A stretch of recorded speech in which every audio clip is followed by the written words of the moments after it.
하얀 관복을 입은 조상님이 은은한 광채를 뿜으며 공중부양하며 엄숙하고 장엄한 표정으로 나타나더니 내 이름을 부르지 않았습니까? 나지막한 목소리로 숫자를 하나씩 읊조리기 시작했어요. 8, 23, 45, 16, 31, 34. 오호성스러운 예언을 귓가에 들려주었습니다. 너무나 생생해서 벌떡 눈을 뜨고 수첩을 정신없이 찾아 숫자를 메모해 놓았습니다. 그리고 다시 잠이 들었는데 글쎄 하늘에서 큼직한 비단 주머니 하나가 제 눈앞으로 툭 떨어지더군요. 주머니를 열어보니 그 안에는 누런 똥 무더기가 가득 들어차 있습니다. 만져보니 따뜻하고 끈적한 느낌이 손가락 사이로 마구 흘러내리는데 이상하게도 그냥 계속 손을 쑤셔넣고 허우적대며 똥을 웅큼 쥐어 얼굴에 비비고 있었습니다. 구수하고 뭉클한 덩어리들 안으로 몸이 서서히 잠겨 들어가는데도 그저 멍하니 웃으며 그 누런 오물 속에 머리까지 푹 쳐박고 헤엄을 치고 있었습니다. 사방이 온통 누런 진흙 같은 늪으로 변해 숨이 턱턱 막히는데도 조상님 만세를 외치며 그 주머니 속을 끝없이 뒹굴며 헤매고 있는 황당하면서도 기묘한 순간이었습니다. 순식간에 현실로 영혼이 튕겨나갔고 눈꺼풀을 겨우 밀어올리며 도대체 이게 뭔 일이지? 무슨 꿈이지? 대박, 대박. 심장이 터질 것처럼 뛰기 시작했습니다. 온몸에 찌릿한 전율이 흐르고 아드레날린이 미친 듯이 솟구치는데 머릿속에는 무조건 이건 인생 역전의 신호라는 확신밖에 들지 않았지요. 이불을 사방으로 걷어차며 침대 위를 온통 손바닥으로 다급하게 더듬었습니다. 스마트폰이 어디 처박혀 있는지 보이지도 않아서 베개를 집어던지고 미친 듯이 헤집어댔습니다. 겨우 손끝에 차가운 액정이 닿는 순간 흥분을 이기지 못해 손가락이 덜덜 떨리는 바람에 화면 잠금 비밀번호를 몇 번이나 틀려가며 간신히 화면을 켰습니다. 눈곱도 떼지 못한 흐릿하고 침침한 눈으로 포털 검색창을 켜자마자 조상님 꿈, 불나는 꿈, 똥 만지는 꿈, 복권 당첨 꿈을 필사적으로 타이핑하기 시작했으니까요.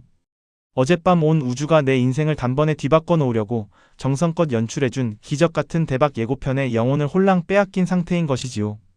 지옥 같은 만원 지하철을 타고 출근하는 길에 평소에는 쳐다보지도 않던 복권 판매점 앞에 나도 모르게 줄을 선 채로 오늘 부장이 나에게 온갖 억가와 잔소리를 해대도 나는 속으로 사표를 만지작거리며 비웃어주겠다며 혼자만의 웅장한 승리의 나래를 펼쳤습니다. 저는 지독할 정도로 똑똑하고 이성적이며 계산적인 사람이었습니다. 편의점에서 삼각김밥 하나를 사거나 수입 맥주를 고를 때 고작 100원 차이 나는 것에도 엄청나게 민감하게 반응하면서 할인 쿠폰을 비교하고 알뜰하게 앱을 쟁여두곤 했습니다. 주식 차트의 아주 미세한 변동이나 소수점 아래 숫자 하나를 분석할 때는 온갖 경제 뉴스와 해외 금리 지표를 들이대며 마치 금융 전문가라도 된 것처럼 냉철하게 판단을 내리곤 했지요. 하지만 그 눈부시고 구수한 계시를 마주한 순간부터 제 두뇌의 제어 장치는 완전히 고장 나 버렸습니다. 이 소동은 단 5분짜리 해프닝으로 끝나지 않았습니다. 복권 당첨 번호가 발표되는 토요일 저녁 그 순간까지 저의 냉철하던 이성은 완벽하게 마비된 채 며칠 동안이나 기분 좋은 망상 속에서 살게 되지요. 일주일 내내 마음속으로 빌딩 몇 채를 사고 팔며 평소에 그 냉철하고 계산적이던 저는 어디론가 완전히 사라지고 오늘 아침 복권을 구매했던 그 허름한 판매점이 혹시 역대 1등 당첨자를 수십 명 배출한 숨겨진 명당은 아닐까 포털 사이트에 검색해보며 실없는 웃음을 짓는 맹목적인 신도가 되어버리는 겁니다. 지독하게 모순적이면서도 간절하게 요행을 바라는 전형적인 인간의 본성이 제 안에서 그대로 요동치고 있었던 것이지요. 토요일 저녁 8시 45분 심장이 터질 것처럼 쿵쾅거리며 마침내 복권 당첨 번호를 대조하던 그 허무한 순간이 생생합니다. 조상님이 목 놓아 불러주신 번호들을 눈앞에 두고 떨리는 손으로 하나씩 맞춰보는데 화면 가득 낙첨이라는 두 글자가 뻔뻔하게 박히더군요. 순간 일주일 동안 머릿속으로 부풀려왔던 수십억짜리 환상들과 부장 얼굴에 사표를 던지던 화려한 상상들이 단 1초 만에 흔적도 없이 바스라져 내렸습니다. 허탈감에 온몸에 힘이 풀려 도저히 가만히 있을 수가 없었습니다. 곧바로 집 앞 편의점으로 달려가 맥주 한 캔을 사들고 나왔지요. 평소 같으면 할인 혜택에 1+1 증정 상품까지 꼼꼼하게 따졌을 텐데 넋을 잃고 카드만 내밀었습니다. 야외 플라스틱 테이블에 털썩 주저앉아 차가운 맥주를 단숨에 들이켜는 순간 목구멍을 치는 씁쓸한 탄산이 꼭 제 쓸쓸한 처지처럼 다가왔습니다. 조상님은 대체 왜 나를 찾아와서 똥더미를 쏟아내신 건지 그렇게 큰 똥꿈을 꾸게 해놓고 고작 5,000원짜리 한 장 건네주지 않는 하늘이 야속하고 원망스러웠습니다. 편의점 통유리 너머로 바쁘게 지나가는 사람들을 바라보며 나만 빼고 세상 모두가 각자의 자리를 찾아 톱니바퀴처럼 잘 굴러가는 것 같은 지독한 소외감이 밀려왔습니다. 내가 산 맥주 캔 표면에 맺힌 이슬처럼 흘러내리는 신세를 한탄하며 멍하니 허탈한 한숨만 내뿜었습니다. 허탈하게 찢어버린 종이 조각 앞에서 멍하니 천장을 바라보는데 꿈에서 깬 진짜 순간은 아침이 아니라 복권 낙첨을 확인한 토요일 밤이라는 처참한 현실이 그제야 실감났습니다. 온 우주의 계시를 받은 줄 알았건만 남은 건 다음 주 월요일에도 꾸역꾸역 출근해야 하는 가혹한 굴레뿐이었습니다. 이 똑똑한 머리가 밤마다 내 인생을 단 한 번에 뒤집어줄 채테크 비밀번호라도 알려주는 용한 점쟁이라도 되는 걸까요? 아니면 지독한 현실을 잠시라도 잊고 싶어서 내 지친 마음이 스스로 만들어낸 가장 달콤하고 슬픈 환각제일까요? 솔직하게 우리 마음의 밑바닥을 한번 들여다봅시다. 왜 우리는 겨우 밤새 스쳐 지나간 개꿈 한 자락에 이토록 영혼을 쉽게 뺏겨서 며칠 내내 붕 뜬 마음으로 살아가게 되는 걸까요? 심리학에서는 이를 통제의 환상이라고 부릅니다. 내 뜻대로 돌아가는 게 하나도 없는 세상 속에서 내 삶의 운전대를 단 한순간만이라도 내 손으로 직접 꽉 쥐고 흔들고 싶다는 간절한 마음의 장난인 셈입니다. 실제로 심리학에서는 복권이 꽝이라는 걸 확인한 뒤에야 어쩐지 아침에 조상님 눈빛이 슬퍼 보이더라니 하며 결과를 꿈에 억지로 끼워 맞추는 심리 상태를 꼬집습니다.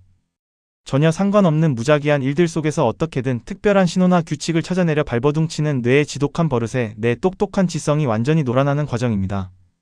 결국 해몽 사이트를 헤매고 복권 번호를 맞추는 행동은 겉으로는 일확천금을 바라는 욕심 같아 보이지만 사실은 팍팍한 삶을 정면으로 마주할 용기가 없어서 부리는 서글픈 회피 심리에 가깝습니다. 정말 무서운 건 황당한 개꿈을 꾸는 그 밤이 아닙니다. 내 눈앞에 진짜 현실을 직시하기가 너무 버거워서 밤새 무의식이 흘리고 간 부스러기 같은 가짜 희망에 온 마음을 기댄 채 버티고 있는 내 지친 정신 상태입니다. 일주일 내내 마음속으로 부장의 뺨을 때리고 수십억 원짜리 건물을 사들이는 상상에 취해 있는 동안 진짜 해결해야 할 내 삶의 고통스러운 본질은 어느새 시야 밖으로 밀려납니다.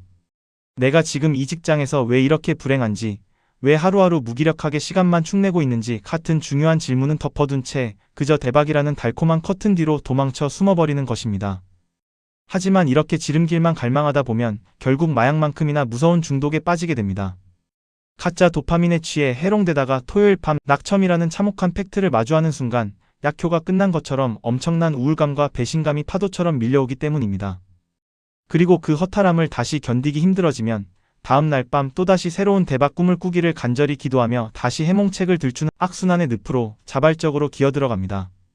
내 손으로 내 삶을 바꾸려는 그 어떤 단단한 노력도 하지 않은 채 그저 밤마다 찾아오는 무의식의 도박판에 내 소중한 일주일의 기분과 살아갈 에너지를 몽땅 쏟아붓는 꼴입니다. 평소에는 편의점 100원 할인이나 수수료 500에 파르르 떨며 냉철한 척을 다하던 내가 인생이라는 큰 판 앞에서는 조상님이 제멋대로 던져준 똥더미에 주저앉아 행복해하는 모순을 저지르는 것입니다. 우리가 그토록 뜬구름 잡는 메시지에 매달리는 또 다른 이유는 나 자신이 그래도 꽤 특별하고 대단한 존재라는 사실을 증명받고 싶어서입니다. 매일 똑같은 서류 칸을 채우고 윗사람 결제나 받으면서 언제든 쉽게 대체될 수 있는 소모품처럼 느껴지는 직장인에게 자아의 상처는 너무나 깊습니다. 내가 과연 이 정도밖에 안 되는 사람인가 하는 서글픈 생각이 고개를 들 때 밤하늘에서 떨어진 조상님의 구수한 선물은 내가 여전히 우주의 특별한 보살핌을 받는 위대한 주인공이라는 강력한 환상을 심어줍니다. 실제 연구들에 따르면 내 뜻대로 삶을 주도하는 느낌이 결핍된 사람일수록 허무맹랑한 무의식의 신호나 해몽에 비정상적으로 집착하는 경향이 뚜렷하게 확인됩니다. 내가 주도할 수 없는 막막한 현실이 지속될 때 생기는 극심한 불안을 방어하기 위해 무의식이 밤사이에 가상의 행운 신호를 창조해서 일시적인 심리 마취제를 주사하는 원리입니다. 그렇다면 우리는 이 밤마다 펼쳐지는 무의식의 진정한 의미를 영영 잃어버린 채 살아가야 하는 걸까요? 사실 우리가 쓸모없고 더럽다고 웃어넘기는 개꿈은 깊은 잠에 빠진 사이 뇌 안에서 조용히 벌어지는 위대한 복구 작업입니다. 수면 과학자들의 분석에 따르면 우리가 깊은 꿈을 꾸는 단계는 낮 동안 쌓인 감정의 상처와 스트레스 호르몬을 깨끗하게 걸러내는 천연 필터 역할을 한다고 합니다. 밤새 내 뇌가 골치 아픈 현실의 기억들을 제멋대로 비틀고 다시 조립해 만든 기묘한 장면들은 실은 감정의 날카로운 모서리를 둥글게 깎아내어 오늘 하루를 온전하게 살아가게 돕는 무의식의 정교한 치료제였던 셈입니다. 이렇게 고마운 정화장치에 아침부터 해몽이라는 억지 공식을 들이대며 에너지를 낭비하는 것만큼 허망한 일도 없습니다. 관련 실험에 따르면 아침 시간에 이처럼 허황된 해몽이나 망상에 정신력을 허비할 경우 우리 행동을 제어하는 전두엽 배터리가 초반부터 완전히 방전됩니다. 정작 일상에서 감정을 조절하고 중요한 판단을 내려야 할 때 인지 능력이 평소의 절반 이하로 뚝 떨어진다는 사실이 과학적으로 밝혀졌습니다. 가장 맑고 쌩쌩해야 할 아침 에너지를 돼지와 조상님의 의미를 해독하는 데 몽땅 가불에 쓴 대가는 참혹합니다. 정작 중요한 회의에서 집중력을 잃고 사소한 트러블에도 감정을 주체하지 못해 주변 사람들에게 상처를 주며 내 삶의 평판과 가치를 스스로 떨어뜨리는 악순환을 반복하게 되는 것입니다. 진짜 기적은 밤마다 무의식이 공짜로 던져주는 야바위판에 있지 않다는 걸 우리는 사실 마음속 깊은 곳에서 이미 알고 있을지도 모릅니다. 매일 아침 눈을 뜨고 마주하는 지독하게 차가운 현실 속에서 내 이성과 온전한 의지로 삶을 조금씩 통제해 나갈 때 비로소 내 손에 쥐어지는 가장 정직한 열매라는 것을 말이지요. 어차피 다음 주 월요일에도 꾸역꾸역 출근해야 하는 가혹한 굴레는 변하지 않습니다. 복권 한 장으로 내 고단한 삶을 단 한 번에 해결해버리겠다는 간절한 망상은 결국 오늘 마주한 차가운 편의점 테이블 위에 맥주캔 하나만큼이나 빠르게 식어버릴 뿐입니다. 당신의 머리는 이미 오늘 하루를 기발하고 유연하게 돌파할 수 있도록 완벽하게 리셋되어 말랑말랑해진 상태입니다. 하지만 우리는 다음 주 토요일 저녁 8시 45분에 또다시 찢어버릴 종이 쪼가리 한 장의 고귀한 하루의 운명과 일주일의 소중한 감정을 구걸하고 있을지 모릅니다. 오늘 밤에도 무의식은 우리를 살리기 위해 기꺼이 기묘한 연출을 감행하겠지요. 그리고 내일 아침 우리는 또다시 낡은 복권방 앞으로 걸어가 쓸쓸한 줄을 서게 될까요? 아니면 내 삶을 진짜로 바꾸는 작은 선택에 그 소중한 머리를 쓰기 시작할까요? 그 순간 나는 행운을 기다리는 대신 내 삶을 움직일 작은 선택을 마주하게 됩니다.